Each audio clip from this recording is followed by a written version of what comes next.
War has been something that humans have done for as long as we've lived. People disagree, fight, want different things, have greed. But war has always been about one thing: fighting for your land. The place that you were born. The place you grew up in. Obviously, you'd be loyal and do anything for this place. But why?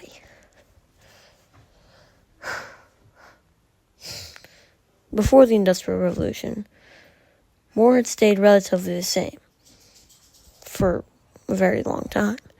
But after, everything changed. Not just the technology, but the reason for war changed as well. Why?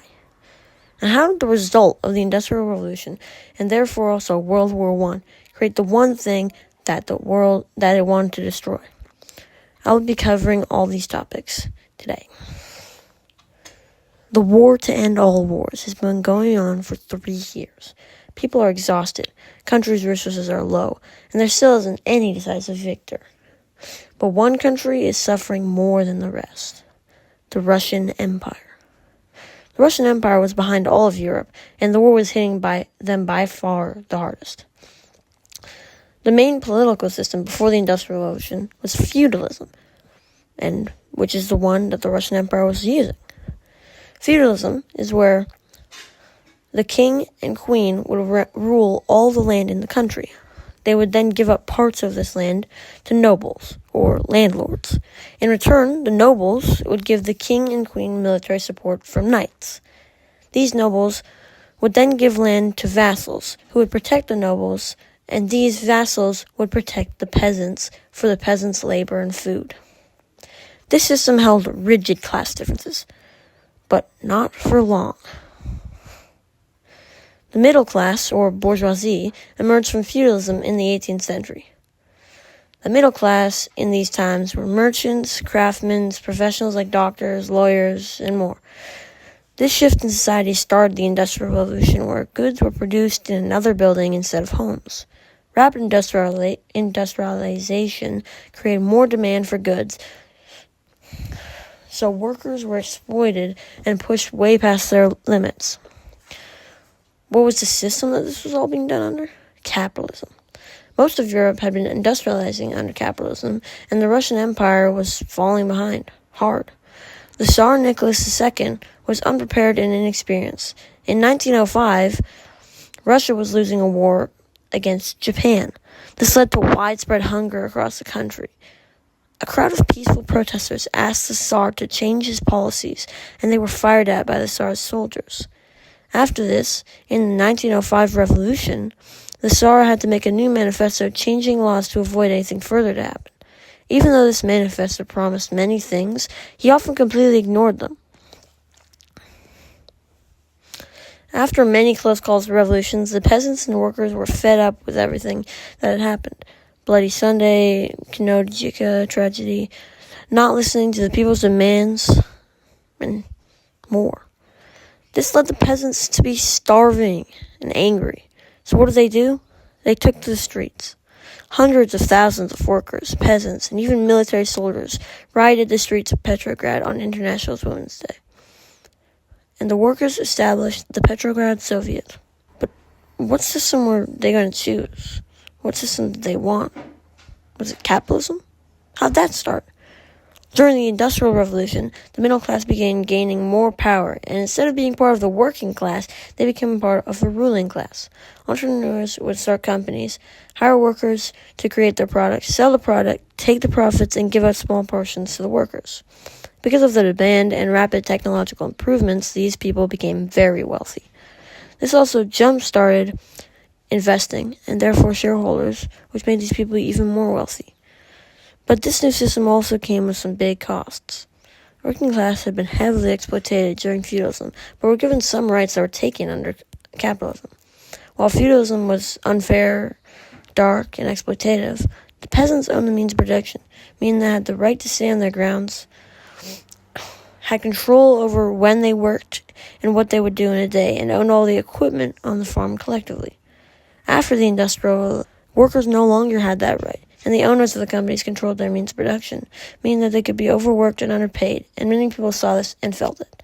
A lot of people thought there should be another system put in place, like Henry de Saint-Simon, who believed that we should prioritize workers over the owners. Another philosopher named Charles Fourier, who thought we should live in a self-sustaining society where people work together. Now, these were all just small theories, and people kept living their lives until two friends by the names of Karl Marx and Friedrich Engels wrote the Communist Manifesto. These two thinkers hated capitalism and believed that the proletariat would take over the ruling class and create a new system where the people's government would control the economy and means of production, and this would serve as a transitional period towards the end goal. The next step, or the end goal, would be getting rid of the state and the abolishment of class and money, after creating a system that would help everyone. Communism became very popular with the working class for obvious reasons, but wasn't yet carried upon. But there was one man who wanted to. Vladimir Ilyich Ulyanov, or Lenin, was a Marxist revolutionary whose goal was to overthrow the Tsar and install his own government. Lenin had a special hatred for the Tsardom, as he had seen his brother get executed by the previous Tsar for revolutionary activity. Lenin was a lawyer and later a writer/journalist, but had seen the peasants be oppressed for his whole life. He had been arrested in 1895 and exiled to Siberia from 1897 to 1900 for revolutionary Marxist organization, but came back into Russia after 1905 revolution and was exiled again from 1907 to 1917 in Western Europe. Now let's look at Europe. Everyone is more technologically advanced. The entire political system and reason for war has changed.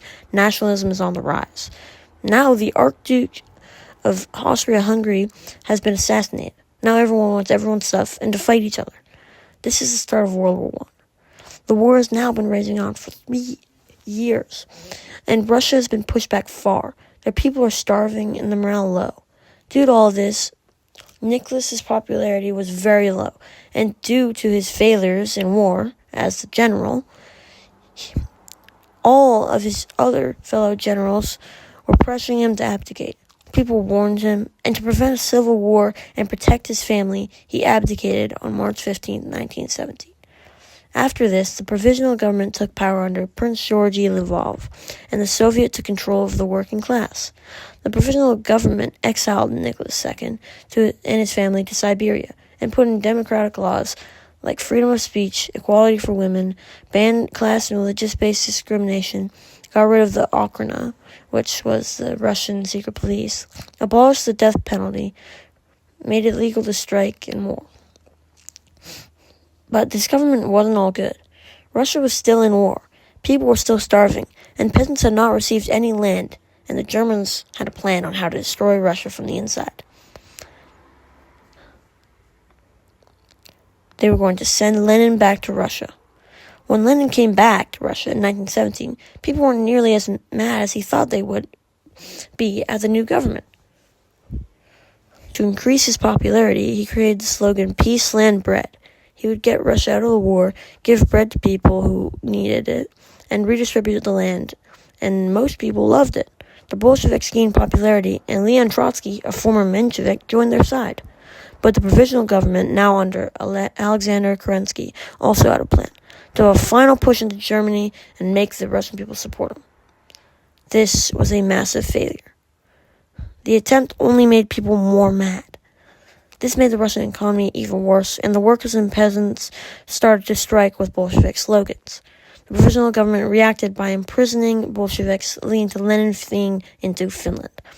Many people in the government positions were worried and looked to Kerensky to blame.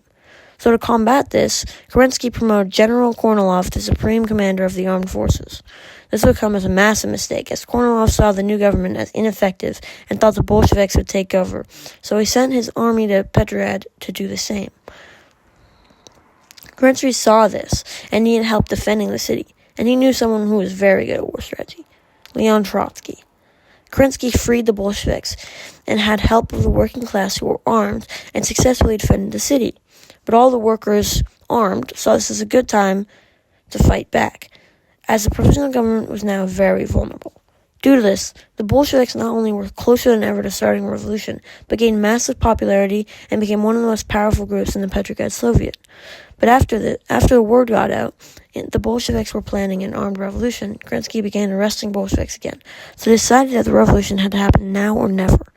Trotsky used his chairman's status to organize the militias, and the October Revolution officially started. The Bolsheviks did not face as much opposition as they thought, and the workers would simply claim key buildings and take Petrograd in one day. Kerensky managed to escape before the army reached the Winter Palace. Lenin then came out of hiding to lead the revolution, and they stormed the palace. The soldiers defending it immediately surrendered, and the provisional government was arrested. Lenin then set up the Council for People's Conference. But how did this affect World War I and the future of war? Now, while the provisional government wanted to fight back against the Germans, the Bolsheviks had promised peace, so Trotsky negotiated with the German army on a peace treaty. The conditions were harsh, and the Bolsheviks did not want to accept it, but they had no other choice. That is, until Trotsky thought of the no war, no peace plan. They would desert the front lines and stop fighting, but wouldn't sign the peace treaty either. A win-win situation. Unfortunately, the Germans saw the empty front lines and took all the land that they could get. This ruined Russia's economy even further and made the new peace treaty even harsher, which they had to accept. Now, how did the rest of Europe during World War I react to the revolution, Russia leaving the war, and Vladimir Lenin? Germany and the Central Powers used Lenin to their advantage during the war, but the Bolsheviks' beliefs threatened Germany's elite class, so they generally had a negative view on them. The Allied powers were also not happy with the Bolshevik Revolution.